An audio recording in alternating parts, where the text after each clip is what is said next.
Are you totally different when it comes to sex and copulation? Have you judged yourself out of receiving pleasure? Have you judged yourself into receiving pleasure in certain ways and excluded other ways? Would you like to know more about what else is possible with bodies? Would you like to create confidence in the bedroom and beyond? How has your sex life or lack of it affected other areas of your life? Everyone has the potency to be a sexual superhero. Get ready to listen, sense, and play with the sexualness that is you. Now, here's the host of The Pleasure Zone, pleasure diva and body whisperer, Milica Jelenic. Hello, beautifuls. Welcome to The Pleasure Zone. I'm your host, Milica Jelenic, and tonight the topic is, it's spring. Let's swing. And why not, right? It's spring. What else do people do? And, you know, I'm having a wonderful, actually, I'm just coming off of a wonderful 2 days of working on beautiful bodies, creating more ease, having people just be like, oh my God, thank God I can move and I can walk, and having just a lot of fun contributing to bodies and multiple bodies. It's almost like I'm a swinger. However, I wouldn't technically label myself that because I like working on multiple bodies. And after I kind of delved into this topic a little, I started to kind of get that maybe my nature is not to be a swinger. And I'll talk about that more on this episode. Like, what is even swinging and what is even monogamy? Like, what's the difference, right? And when I really think about monogamy as a concept, it's not only that people have anthropologically discussed the ridiculousness of monogamy, that monogamy itself kind of doesn't contribute to the lasting existence of humanity. You know, having more partners actually would contribute to having more possibilities for more people so that we can actually continue life on this planet. Now, that's one concept, right? That it's not natural. We actually require more than one person. That's one concept. And then the monogamy itself is just such a funny word to me, like mono, meaning one, and one partner. Like there's this like backwards mixed up thing going on there. It's like completely backwards. How can you be one and be a partner? Doesn't partnership include more than one? And if you are mono, are you alone in this partnership? And how does that work for you? I don't know. Just the word monogamy confuses me. So then, you know, what about polygamy? Polygamy is multiple partners. And it's like, well, I have multiple partners in my life. I have friends who are like business partners. I've got a lover. I've got partners in all kinds of things. And so it's not necessarily that I, you know, in some ways, you can even ask yourself, are you playing like the monogamy game and only allowing yourself to contribute or receive from one person? Or are you willing to be polyamorous and polygamous in all areas of your life? And you don't have to choose necessarily having,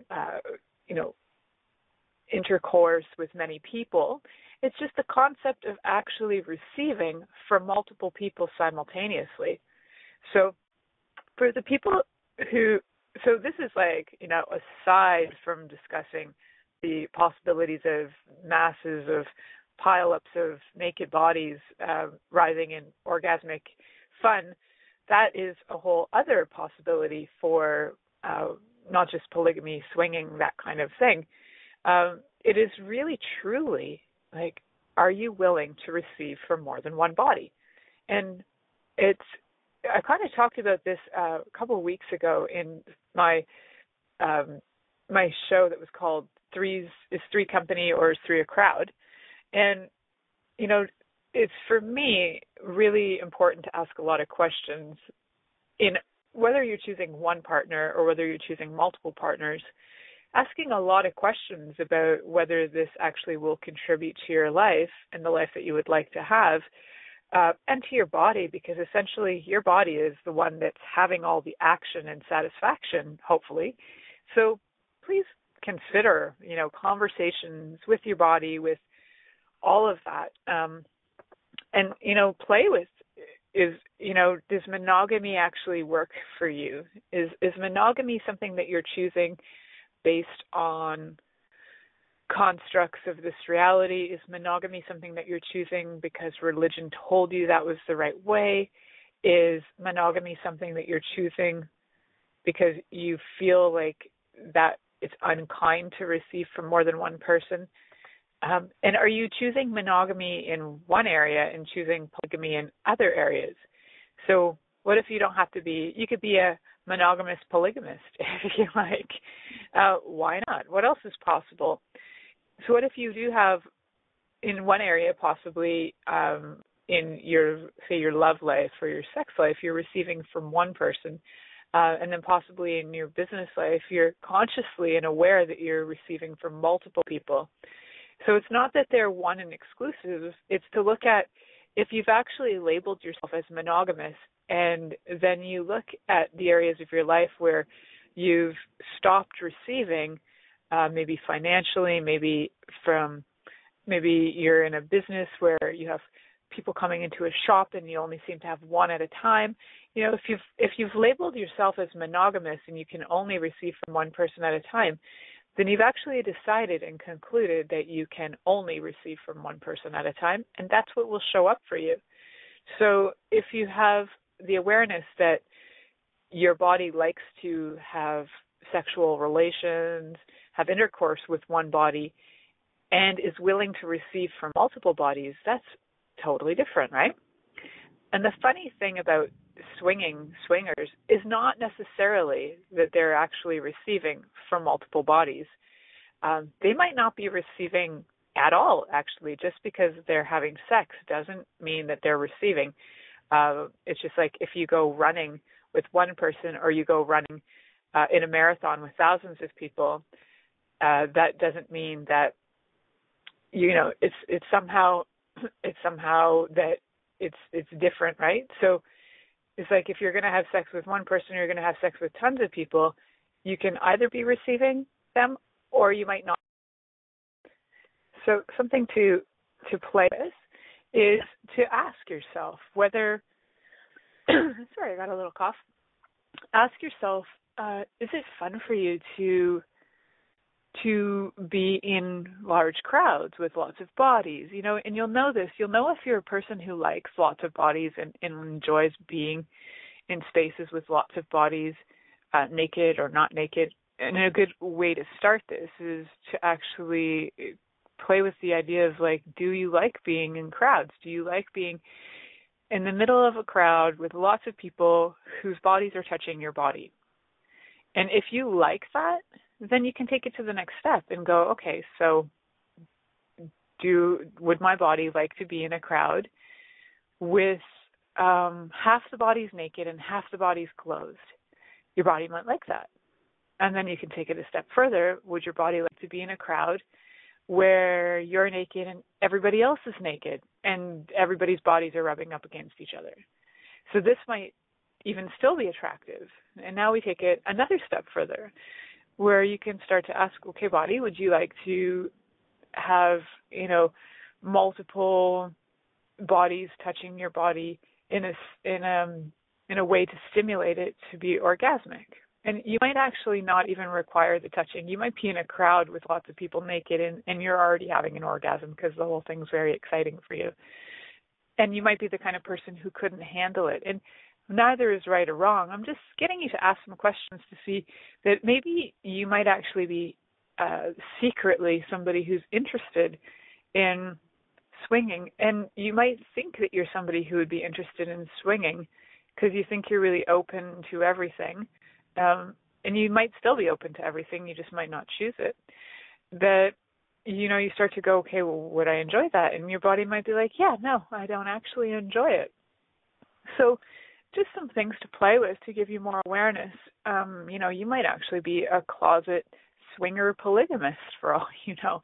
But you've never really asked the question. You might have actually felt that way and also judged it or pushed it away or decided that because of your religion that it's really right because you're Mormon, or really wrong because you're not Mormon, or really right because 500 years ago, you know, your family was Muslim and you had a harem. You know, so many different things can be going on. So it's really fun question to ask, like, is if you were just sitting in a room with 10 naked people, would you feel at ease? Does that energy excite and entice your body? Or do you kind of recoil, hide, and put up your barriers? Like, what goes on with your body? And just notice. You'll notice, like, if it excites your body, you'll know it excites your body. You'll feel almost, sometimes people will actually feel compelled into it. They might feel their heart rate increase. They might feel, their genitals swelling. Lots of indications that you might be turned on by that thought. And the thing is, it's even just a concept to play with. It's like you haven't even necessarily chosen it yet, right? Can you imagine? Then you actually choose it. Then what would show up? Your brains might explode. It might be exciting. So then also to look at if that is not working for you, that whole concept doesn't work for you, then is even being with one person fun for you? Or is that tricky? Like, you might find that, being naked with one person even feels a little awkward. Wow. There's some energy there that I was coughing on. Interesting. So everything that brings up, and let's destroy and uncreate all of that, times a godzillion. All right, Rook, good bad, Pockfart, all nine shorts, boys and beyond. Just the idea of possibly being naked with one person, never mind the room full of people. How much are we unwilling to choose that if we were willing to choose that, we would have us step into the vulnerability and the beingness we truly be. And so I totally encourage you to be willing to be naked with at least one person. And that one person I encourage you to be naked with is you. Start with you and be naked with you. For example, today I was getting ready to go to work, and I got this top that I absolutely love, and it just happens to cut my have this really great cut to it. So I'm loving this thing, and I'm loving the bra that I was wearing, and my boobs were looking extra freaking happy today. It's like they were dancing and jumping out and being like, "Hey, how are you? I'm so happy to see the world today." And my boobs were so freaking happy, and everybody who saw them was happy. They're like, "Look at you, look at that shirt." I'm like, my boobs are happy. They're getting so much attention today. And then I had this hilarious thought. I was like, yeah, you know what? Some of my friends have these mega boobies, mega, kind of I thought, okay, well, people compare boobs a lot to, that fits into a champagne, bigger than a champagne glass is of this or what.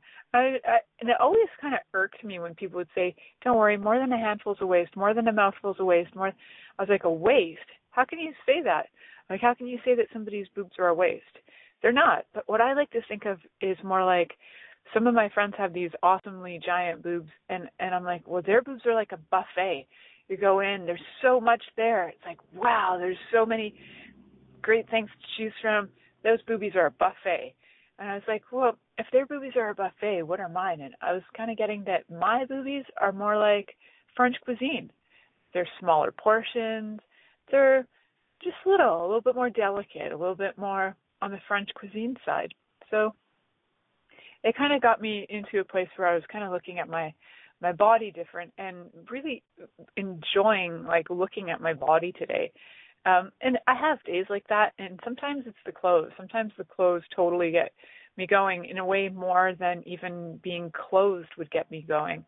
So sometimes even being in a room full of people who are dressed in clothes that are very I don't know, sexy to me. Men in suits turn me on. I love it. I love men and I love women in dresses where you can see cleavage. Love it.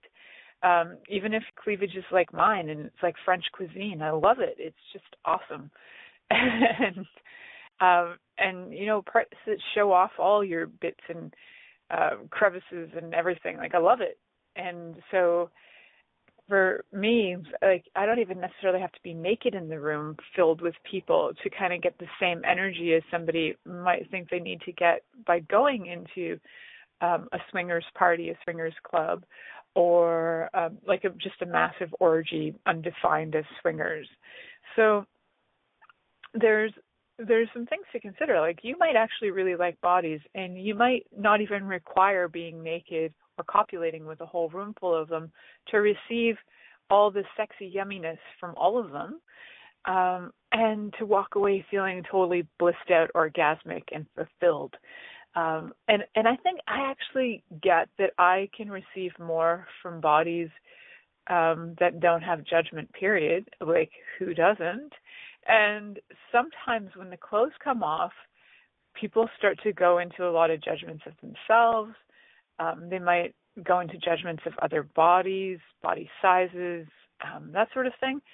So it might be a greater and bigger turn on to leave the clothes on and not be in judgment of it, unless you're, with a lot of people who happen to have no judgment. And just because people are open to have sex with lots of people doesn't mean that they are necessarily free of judgment. Their judgment might be something completely different. So when we come back from this break, I'm going to talk more about, some ideas on, like, if you are monogamous and you'd like to kind of switch over into swinging, if you want to test it out, some questions to ask ask your partner, and a bunch of stories I have to share about, because I love stories about stuff, stories about not my own personal experiences with orgies, but other stuff that I found. So after this commercial break, we'll be back with that.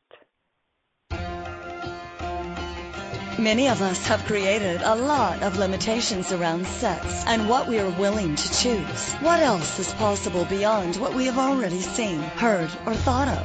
What if now is the time for a totally different sexual revolution, taking the taboo out of all aspects of sex, sexuality, and copulation by tuning in to the Pleasure Zone radio show with body whisperer Milica Jelenic. You'll receive tools, inspiration, and a foundation to allow yourself to receive more in your sex life, and quite possibly other areas of your life as well. Listen for the Pleasure Zone with Milica every Monday at 8 p.m. Eastern Time, 7 p.m. Central Time, 6 p.m. Mountain Time, and 5 p.m. Pacific Time on InspiredChoicesNetwork.com. What if you really do change molecules by your interaction with them? What if the change you've been looking for is right before your eyes? What if the uncomfortableness that comes with difference could be fun? What if the closed-minded people of the world no longer determined our world? What if gratitude trumps judgment every time? What if your kindness healed the world? What if the earth is asking for your help? And what if you had the resources to give it? This is your invitation to step into something that Einstein, Marie Curie, Picasso, Da Vinci, Shakespeare, Aristotle all knew to be true. Hi, my name is Dane here. 13 years ago, I started to truly ask questions. Actually, I started to be the question, and everything changed for me. What if there are no dumb questions, or any question too large? What if you being you are the gift and the change this world requires? Is now the time? For more questions to create a change in your world, sign up for a free video series at beingyouclass.com. My gift to you, beingyouclass.com. This is the Pleasure Zone with body whisperer Milica Jelenic. To participate in the program today, please call in the U.S. Call 815-880-8255. That's TALK. Or Canada 613-800-8736. Or you can Skype us at Inspired Choices Network. You can also make the choice to ask or comment by email at milicajelenic.com. Now back to the program. Hello, everyone. Welcome back to the Pleasure Zone. I'm your host, Milica Jelenic, and tonight's topic is It's Spring, Let's Swing. And if you are somebody who is in a relationship, you might be in a relationship that's been long-term, or you've been together a while, and maybe you're now curious. Like, maybe you're curious to try out swinging, maybe you've never tried it before. Never assume that because you're interested in it, your partner will be interested in it. And also, if it's something that is really pulling you and tugging you, and you really would like to choose it, and your partner isn't choosing it, then it's really a good time to have a discussion. If you haven't already listened to my episode called Let's Make a Deal, on having deal makers and deal breakers in your relationship. It's something to add to that, that if you even feel like you might be slightly curious about swinging, is to have that discussion and go, you know what, yeah, that works for me that you could be a swinger, or yeah, that doesn't work for me that you would choose to swing. So have that as part of one of your deal makers, deal breakers as well, because it can come up and it could create a lot of awkwardness. If somebody's like, hey, I know we've been together for like 12 years and I just thought it'd be really fun if we started to be swingers, and one of the partners is like, no, not interested. And then there may be, it may plant a seed in the person's brain to be like, well, are you doing it without me? Are you going? Where are you? Where have you been? It can be awkward. So you got to kind of check the energy. Is it an appropriate question to ask? Is that person willing to receive that? Is it, it's really much easier to have conversations with people when they gift you the information that you can receive and you gift them the information that they can receive. So you're not kind of in a position where you're freaking each other out into a beyond. Beyond can kind of stick you for a while where you're just like, what just happened? So please kind of have a check on the energy on that. And if you don't know how to check on the energy, you can always contact me and I can give you a little quickie on that. And yeah, so does that work for you? Does that work for your partner? I actually was talking about this topic to a friend of mine, and she was saying that at some point she had been dating somebody and the guy had invited her out to a club, and she was like, okay, let's go. And when they got there, it was actually a swingers club. And she was like, what? And she walked in, she was like, okay, well, I'll look, see, okay, let me check it out. And when she got in and she got there, it really bothered her. It didn't work for her. She didn't have a judgment about other people choosing it. She just knew it didn't work for her. And the energy was like, oh. So she was really getting like uncomfortable, and she walked out. And I guess the person that had brought her was pulled aside by like a bouncer or the person at the door, and was asked, like, did you ask her if she'd like to come? Did you tell her where you were coming? And the person had done neither of those. And I'm like, wow, that's really crazy. I can't imagine just going, I'm going to take you out tonight. Let's go out tonight. And then not saying to the person, where are you taking them? And the fact that you're taking them to a swingers club. Like, that is a little insane to me. That's a really strange thing to hide from somebody, I would think. I would like to know those things in advance. Just saying. And so swingers clubs, where do these people go? Well, if you are a swinger, you know where you go. And if you're not a swinger, it's incredible when you Google search swinger, you don't even remotely get a child's play set or a monkey swinging from branch to branch. You don't get any of those, no, because the top list on swingers is actually the sex swingers. Partner swapping is number one on that list. And so the whole thing of how do you get into it, it's really, really easy to find. Now, are you in a place emotionally, mentally, like, are you aware enough to choose this and not have yourself get all messed up and freaked out? That, I suppose, being messed up and freaked out could give you awareness. However, what if you could have the awareness without feeling all messed up and freaked out? So what are some things you can ask before choosing this if you're deciding to get curious and choose this? What are some things I would ask? I would ask, will this be fun? Will this be fun for me? Will it actually be fun to go off to a place where I don't know anybody, they don't know me, I don't know what their health habits are, I don't know their hygiene, I don't know if they've got STDs. Okay, will that be fun for me? Like, I don't know. I have never been to a swingers club, so I don't have the information about this. But if you are a swinger and you're listening tonight and you would like to contribute to this show, I would love to hear more, because I'm just wondering, like, do you have to, like, go when you get to the door, do you have to kind of get like a sign of approval that you've been checked for AIDS, HIV, that you've had like all your STD checks? Like, do you have to show a card to say you're clean, or is it just blind faith and you walk in and whatever happens, happens? Some of the stuff that I was reading about, so there are the swingers clubs, and then there are parties, of course. Like, there are different ranges of parties that I read about. Some of them sounded downright horrifying and very much on like the brink of rape, and then other ones sounded kind of very inviting and full of allowance and people having choice. And so if I was to ever go for that, I think I'd go for the ones that allow for choice. You know, they're and mind you, you always have choice, even if you walk into one of those ones that sound more like on the verge of rape, because, you know, they make so many friggin' rules or whatever. You can walk away. And then you have this whole choice ones, which are kind of interesting. So when I read about those kind of parties, it's like you can get invited into these swingers parties, and he kind of described this one party that he had thrown as it was like a dinner party, and everybody knew they were coming for dinner and the possibility of copulation with other people. And they all kind of sat around, and people were clothed. You know, not everybody walked through the door and left their clothes at the door.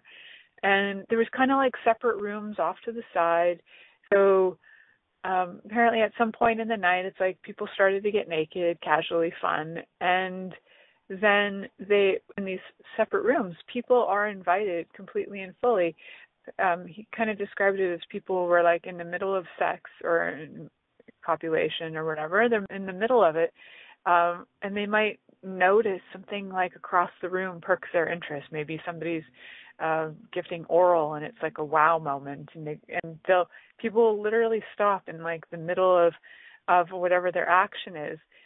And observe and contribute to the joy that the people are having. And he actually used those words, that they contribute to the joy and the orgasmic energy of the other people. They're like actually kind of in celebration of each other's bodies, which to me is maybe not as common as the other ones, where it's just like his version of it sounded way more conscious, that people are actually maybe asking some questions and being aware and being kind with bodies and really enjoying bodies and really like being sweet with each other, which could be that. And then you could also have the ones where there isn't that sweetness. So I suppose it depends on what you're looking for.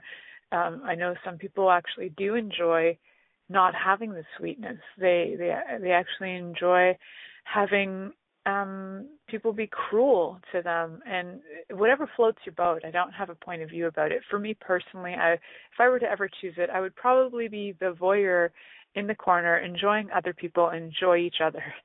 That's kind of, I think, more where I'd be at. And I think it would be far more fun than watching pornography, which I was telling my husband about, husband lover, about this show the other day. I was in the middle of researching different stuff for the show, and so on my screen was like a whackload of different porn sites and naked people and lots of people getting it on, and he's like, "What's going on in here?" I'm like, "It's research from my show, darling." And he's like, "What's your topic?" I'm like, "It's spring, let's swing." And he's like, "What? Are you interested in swinging?" I'm like, "I've got to get information for my show." And then we started talking about it, and I said, "I don't think I would actually choose it," but it was funny because it never really had ever come up as a topic to either of us, as something that would even be a category to discuss. Threesomes did once, but never, like, orgies had never even like popped into conversation. So there we had this like conversation about, and he kind of looked at me like, "I don't think I want an orgy." And I'm like, "Yeah, I don't know. I think I would be jealous." I know me. And I talked about this on the threesome show, is I know me, and I know that it's like an image that would never leave my mind, seeing my lover have sex with somebody else, and even if they were both enjoying themselves, I get that I'm not a place in my awareness or a place in my receiving where I could just be like, that's really sweet. I would probably cry. I'd probably feel like really sad and rejected and left out and lonely, and a lot of stuff would come up. I'm aware of that. And I don't know if I would be willing to put myself in that position right now to have that experience. So yeah, it's kind of a bit of a mind screw to me. As much as I get that, and I don't know, my husband might be one of those people who would come to the party with me and we'd both be voyeurs. That's possible too. I don't know. It might be where they're like, hey, we're going to have some of him. And I'd be like, great. I'm so on the sidelines and so left out. It's funny. That's my biggest thing is feeling rejected at an orgy or rejected in a threesome. It's yeah, it's a really funny thing. And so I would play with how do you include you in a way that's fun for you. So including you, would it be fun to include you in the position of voyeur? And just play with some questions with that, So we're going to head to commercial break on that thought and note, and you can ask yourself some questions about that. Would it be fun? What position would you like to be in? Voyeur, receiver, gifter? What else is possible? When we come back from this commercial break. Many of us have created a lot of limitations around sex and what we are willing to choose. What else is possible beyond what we have already seen, heard, or thought of? What if now is the time for a totally different sexual revolution, taking the taboo out of all aspects of sex, sexuality, and copulation by tuning in to the Pleasure Zone radio show with body whisperer Milica Jelenic. You'll receive tools, inspiration, and a foundation to allow yourself to receive more in your sex life and quite possibly other areas of your life as well. Listen for the Pleasure Zone with Milica every Monday at 8 p.m. Eastern Time, 7 p.m. Central Time, 6 p.m. Mountain Time, and 5 p.m. Pacific Time on InspiredChoicesNetwork.com. What would you say if I told you that you could change your life in only 1 hour and all while lying down relaxing? Thousands of people all over the world have. What am I talking about? It's called Access Consciousness, the bars. The bars is an energetic body process that contains 32 different points on your head that when run assist you in releasing decisions about any area of your life that you have made solid and as a result cannot change. The bars is the first class in Access Consciousness, a dynamic set of tools and information designed to transform any area of your life. When you have a bars session, the worst that can happen is you feel like you had a fantastic massage. The best thing that can happen is your whole life could change. Go to accessconsciousness.com today to find a facilitator to schedule a private session or to find a bars class in your area. Are you willing to give yourself an hour to change your life?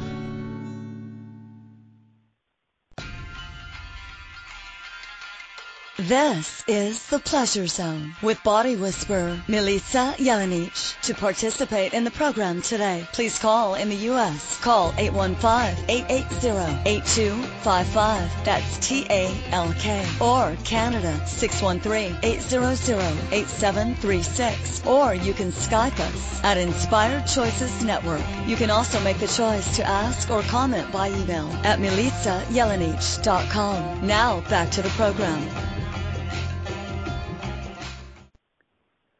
Hello, everyone. Welcome back to the Pleasure Zone. And tonight's topic is, it's spring. Let's swing. Why not? It's spring, right? So I was wondering, when did all of this behavior start? And it's funny because I would have thought that in the history notes in Wikipedia, they might have mentioned a whole bunch of different things that they didn't mention. I would have thought that the whole that swinging, for example, might have actually included stuff back in Grecian days when the women would go to the island of Lesbos for their annual festival of women's love, and the men would have their rituals of becoming men by young boys drinking the semen of soldiers. Like, I would have thought that that was sort of like a sexual act where you're like sharing a partner with, you have a partner, you might be married, and then you're going off to the island of Lesbos for your yearly Woman of Love festival. And where are those festivals now, and where can I find them? If you happen to know, let me know, pass it on. That sounds fun. Maybe it's like, I don't know what that is. I don't know why I would have like an orgy with women and maybe not an orgy including men and women. I don't know. What is that? I don't know. It just dawned on me right now that I could probably handle an orgy with me and women, but not watching my husband have sex with other women. Okay, now I know that I'm selfish. All right, cool.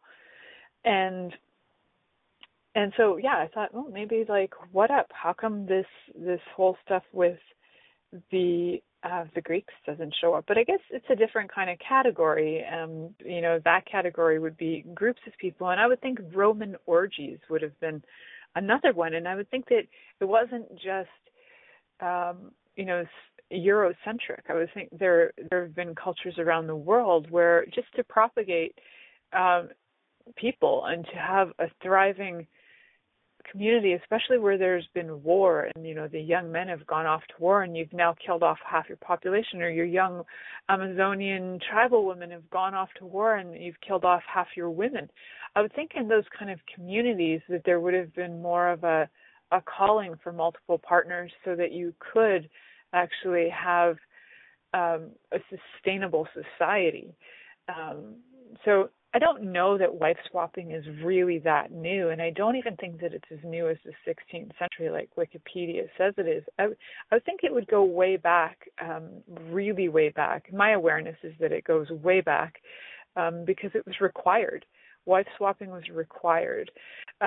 So with some of the notes from Wikipedia, which, it's Wikipedia, whatever. Can we trust everything in Wikipedia? No, but here's some fun information. So one of the things was talking about there was a formal arrangement in the 16th century. There was something called the Community of Women, and it was practiced by several radical Anabaptist sects, including the Battenbergers and the Munsterites. So I guess this is around 1580s, it was agreed between this man and woman, Edward Kelly and his wife, that his wife's name was Joanna, that they would have conjugal relations would be shared between men and their spouses. That's what they agreed on.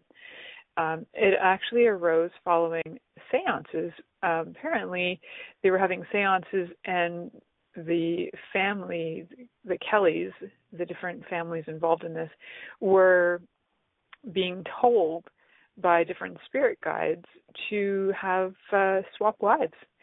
So the arrangement didn't work so well for them. It actually destroyed the relationship between this fellow John Dee and Edward Kelly and their wives. So I think there was a lot of questions that they didn't ask that they could have asked. Will this contribute to greater? Will this actually create the life I desire? Will this contribute to my body? Will this be ease for my body? Will this be fun for my body? All kinds of things. Probably they weren't asking those questions, just saying. So in the 18th century, history, as it shows in Wikipedia, also says that there was some Messianic Jewish sects called the Frankists who followed Jacob Frank, and another sect as well that had an annual springtime lamb festival that consisted of a celebratory dinner and then a ritualized exchange of spouses. So there you go. And also in the 19th century, there was some criticisms of communism that they alleged that communists practiced propagandized the community of women. So, back in the day, it was actually suggested that if a man, or I guess it was mostly men, that those people who were not content with having wives and daughters of proletariats, that they could actually have common prostitutes. It was just agreed, or they could take pleasure in seducing each other's wives. It was sort of like an unspoken thing that you could just seduce each other's wives if you were in an unhappy marriage, you weren't receiving what you wanted, and you could go out and have prostitutes. And later on, so now we're coming into like, we got the 1960s, the roaring 60s, and everybody is like, free love, let's all get naked and stoned and make love, not war, and let's definitely not have very much hygiene while we're at it. So then, we got the hippies who were all about the love and the free love and lots of orgiastic experiences that I wasn't alive for yet. So I can't, or was I? Was it in another life? And then there were the swinging 70s. I guess this is where the whole name came from, right? It wasn't just the swinging 60s. It was also the swinging 70s. It got crazier and crazier. And now, where I work in Toronto, I work out of a space it's considered North York area of Toronto. It is kind of like an unspoken awareness that everybody in the area has that will randomly whisper, "Did you know this is a swingers area?" And I've been there for 6 years, and I only heard about this in the last 2 years. And it's quite funny, or maybe 3 years. And it's quite funny because apparently the people who are part of this community even have like little symbols on their doors so that this is a swingers, house. And I actually wanted to walk down the streets and look and check and see like, what is that symbol? And just see, like, really wondered who are all these people who are having swinger parties and haven't been invited, wondering why. I could at least like come and chat and interview people about it. I think that would be interesting. So if you are in a swinger community and you would like to have an interview with me, just contact me. I'd love to know more because I don't have firsthand experience or 10 hands-on-me experience right now that I could actually speak from. So what do? Instead, I go off into the wilds of the world and I get research because I love research. I love information and I love history and I love stories. And you know what I love? I don't even care when the stories are true, really, because I just sometimes really like a good story. And so, reading about communists swapping wives, whether they did it or not, it's a fun story. So there you go.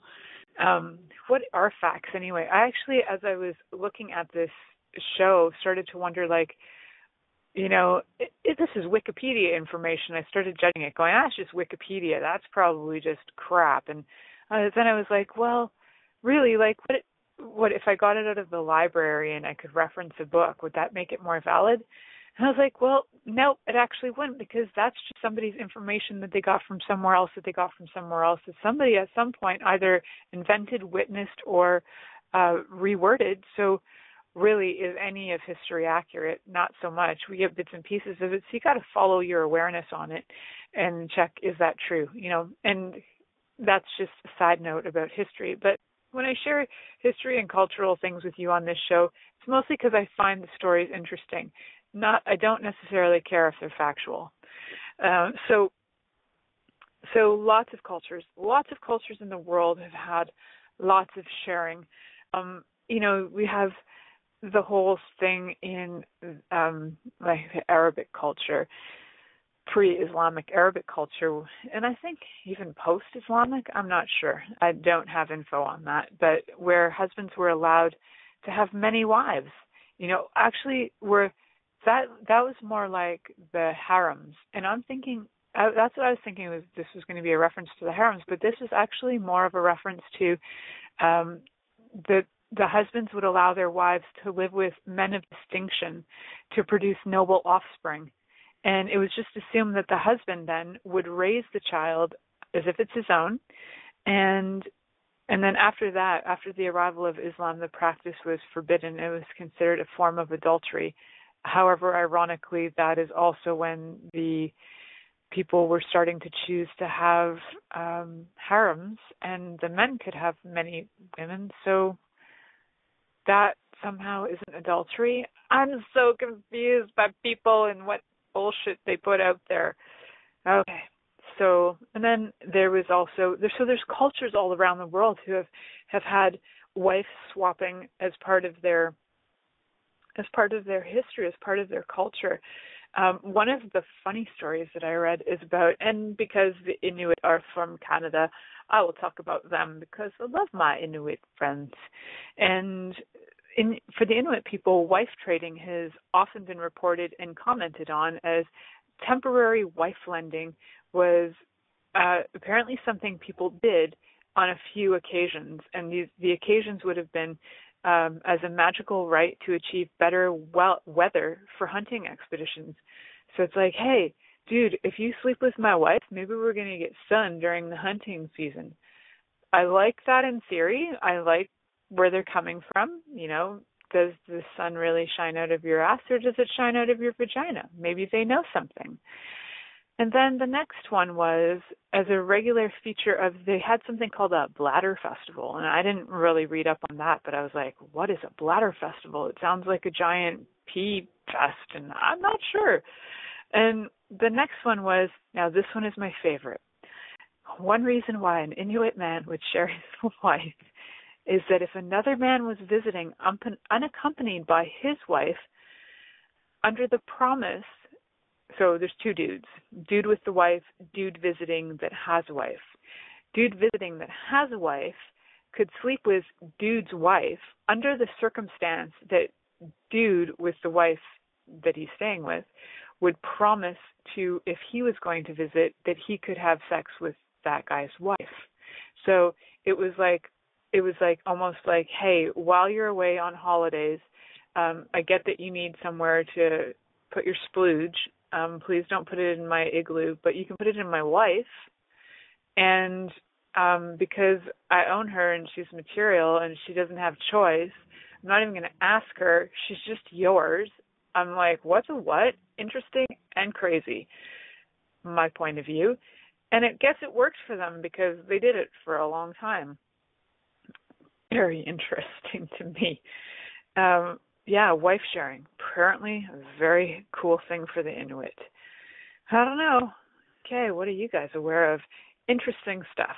So we're going to head off to break, and when we come back, we're going to wrap up this crazy, wild episode of It's Spring, Let's Swing. When we come back from this commercial break.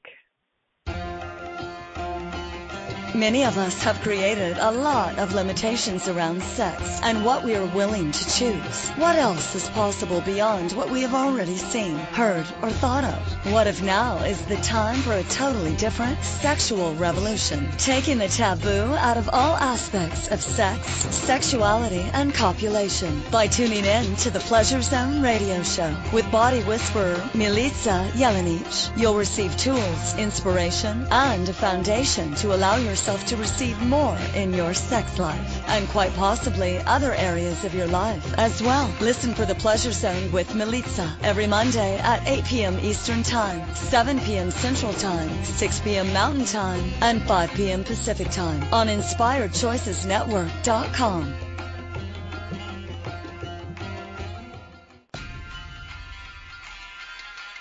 This is the Pleasure Zone with body whisperer Milica Jelenic. To participate in the program today, please call in the U.S. Call 815-880-8255. That's TALK. Or Canada 613-800-8736. Or you can Skype us at Inspired Choices Network. You can also make the choice to ask or comment by email at milicajelenic.com. Now back to the program.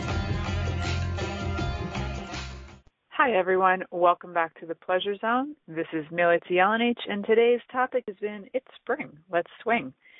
It's different than spring cleaning. It's spring swinging. And what better time for it? It's great weather. You can get all your friends out in your backyard, get naked, strip down, start feeling each other up. It's the perfect time for swinging. At least in Canada, it is. Although, according to my last little part of my last episode, the Inuit don't care about that, if it's spring or not, because it's cold up in their country, part of the country, and you can share each other's wives, and that's just right okay. I don't know that that's still true, but that was some part of their culture, so there you go. And so one of the things I wanted to mention, in case you guys didn't know, there are actually workshops that encourage orgies. Yep, there's more than one. there are many different kinds of therapeutic sexual things available. And when I did this research, I was looking for a particular documentary that I had watched a number of years ago about, it was about sex therapy and orgies. And I tried every freaking combination, and I finally found the name of the thing. It's called The Workshop. So if you hadn't seen it, it had been on Netflix, but it definitely verged on the side of pornography, and I think they had to pull it because of content. It is, though, available on Amazon to buy, and I think there are some trailers available on YouTube. And essentially what it is this dude, this total hippie guru dude, chose to start a place up, I think it's in California, and have people show up, and they're really supposed to be learning how to let go of all their emotional baggage and their jealousy and all their stuff in relationships. And day one, he asked everybody to get naked. Pretty wild. And it's a kind of an intense scene where there's a lot of jealousy in the documentary. There's a lot of people who, in the movie, they are actually in relationship, and they go off to this workshop, and even when they do, after the year, they kind of go back to it. They kind of give you the update, and people are going, yeah, no, that didn't work for me. I'm actually choosing to be in a monogamous relationship, and this whole orgy thing doesn't work for me. At one point, there's like a scene, and everybody's mangled together in this giant blob of bodies, and like people's bums are in each other's faces. And I think somebody even said, like, yeah, at one point I had like a butt in my nose, and I'm like, yeah, I think I would like to know the person or see their face just before I stick their butt in my nose. Call me crazy. I'm a really weird person that way. I actually like to look at the people, look at you, feel your whole body up. Maybe, I don't know. Maybe I'm just weird. It's all good. What else is possible? So, there's that. There's the workshop, and I think I think that they're still running the workshop. If you look it up, if that is something that interests you and you're like, hey, I'd like to try that out, check out the workshop, because apparently you get some kind of form of therapy while you're there. I don't know if it actually assists anybody in any way other than there's giant orgies going on and sharing of partners left, right, and center. So there you go. And then what else did I learn? Oh, I also learned that there was a guy in, I believe it was the U.S., who does sexual somatic body work. And he actually does this in front of multiple people. So one of his things as a warning was, he may stick his hand in your vagina. That's part of the therapy. So there you go. There's lots of ways to get through this. And then as I read that, I was like, well, that's interesting, because how that any different than my friends from the Ohm community, the One Taste peeps from Colorado, who I had on my very second show that I had, and they're having classes with orgasmic meditation, masturbation in front of groups of people. And I don't see how that's really that much different. I mean, you could be in that class and you didn't come with your partner, so somebody else is stroking you up. I don't know. Somehow, I don't know, that could work. I could watch my partner stroke somebody up. I think it would be like his penis in their mouth or their vagina, and he's liking it more than with me. That's where I would get sad. Anyway, that's me, and that's my stuff to work on. So if you've got stuff too, kind of look at that before choosing and just jumping in there and then requiring 2,500 hours of therapy to work yourself through whatever just showed up. So I want to thank all of you amazing people for showing up and listening today and in the future, and for being willing to listen to my crazy conversations with myself. So join me next week when I have another awesome topic. Have a great night. Thank you for choosing to listen to The Pleasure Zone. Milica Jelenic will return next Monday at 8 p.m. Eastern Time, 7 p.m. Central, 6 p.m. Mountain, and 5 p.m. Pacific on InspiredChoicesNetwork.com. We hope you'll join us. Until then, have the best week of your life by choosing to be turned on and tuned in to your body.